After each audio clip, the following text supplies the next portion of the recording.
Welcome to our U.S. briefing program. In today's news, we explore the potential end of cheap shopping sprees as Trump's tariffs threaten to raise costs on popular platforms like Shein and Temu. With rising prices and shipping delays looming, consumers may need to rethink their online shopping habits.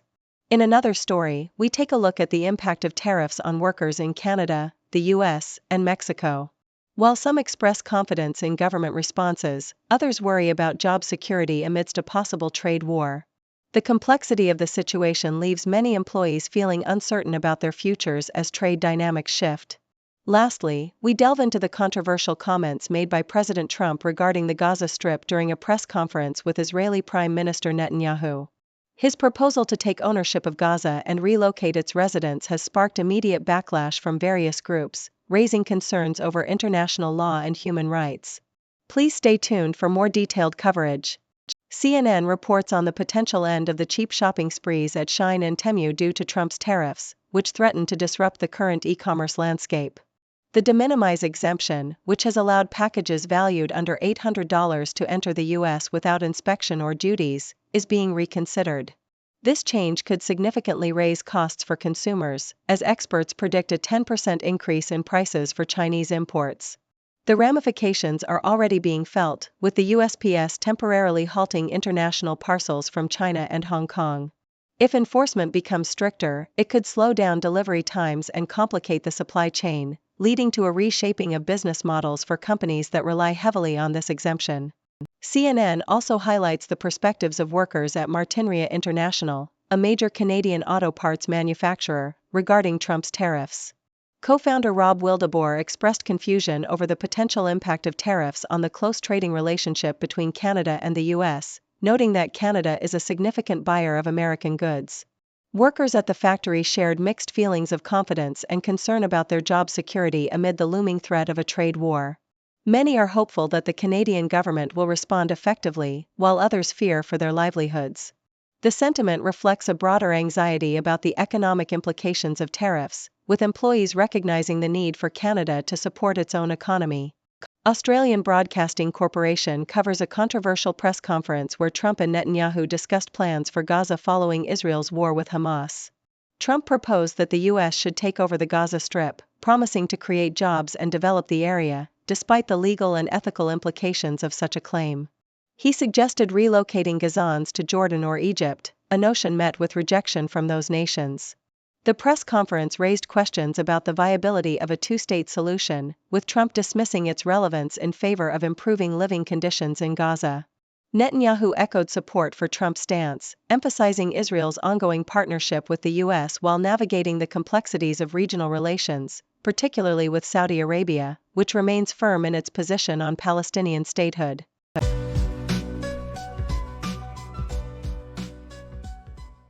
South China Morning Post highlights China's remarkable strides in science and technology in 2024, showcasing significant achievements that position the nation at the forefront of global advancements. Among these, the Chang'e 6 lunar mission stands out, as it successfully returned samples from the moon's far side, allowing researchers to study volcanic activity and the moon's geological history. Additionally, the launch of the Tianguan X-ray Space Observatory has provided invaluable insights into cosmic phenomena, while the Mengxiang Ocean drilling vessel enhances China's capabilities in deep-sea exploration. In the realm of technology, the development of the Tianmuk vision chip, inspired by human visual systems, promises to revolutionize image processing for autonomous vehicles, while breakthroughs in optical memory and cryogenics are set to meet the demands of the digital age and quantum computing.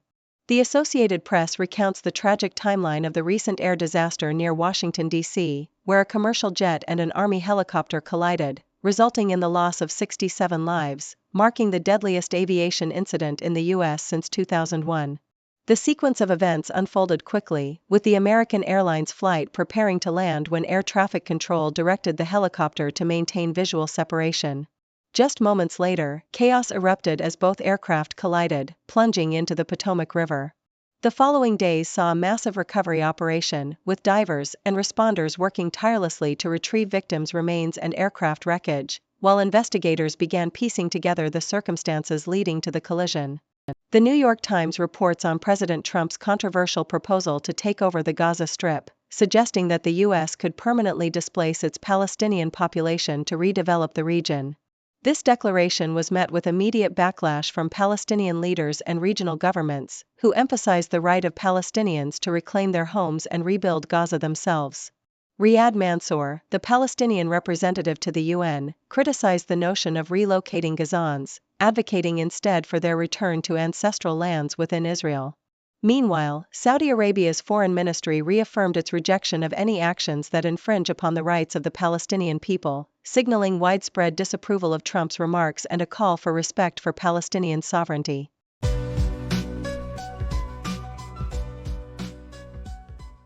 South China Morning Post reported that Saudi Arabia has firmly stated it will not establish formal ties with Israel unless a Palestinian state is created with East Jerusalem as its capital. This declaration came in response to Israeli Prime Minister Benjamin Netanyahu's optimistic view on normalizing relations with the Gulf Kingdom. The Saudi Foreign Ministry emphasized that the Crown Prince Mohammed bin Salman has made this position clear and unequivocal.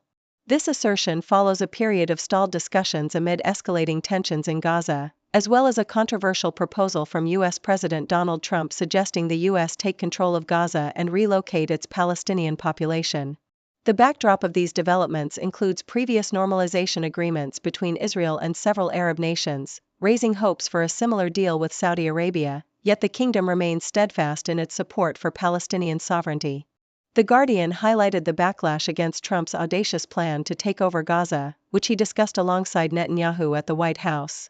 Trump suggested that the U.S. would relocate Palestinians to neighboring countries and transform Gaza into a prosperous territory for global inhabitants. This proposal has been met with widespread condemnation, with critics labeling it as ethnic cleansing and a reckless military endeavor. Democratic lawmakers expressed their outrage, warning of potential violence and long-term conflict. Even some Republicans joined in the criticism, condemning the idea of forcibly displacing people from their homes. Amidst this uproar, Trump maintained that his vision for Gaza was aimed at providing a better life for its residents, but his comments have only fueled fears of a violation of international law and further instability in the region. Thank you for tuning in. The content above showcases the latest briefing reports and analytical synopses, thoughtfully curated by the 6Do team. These insights stem from a wide array of reputable media outlets, think tanks, government sources, and specialized experts worldwide. We encourage you to explore these sources for a comprehensive perspective. Keep in mind that while the content may not always align with the official standpoint of 6Do Brief, it's not meant to be taken as absolute directives for decision-making.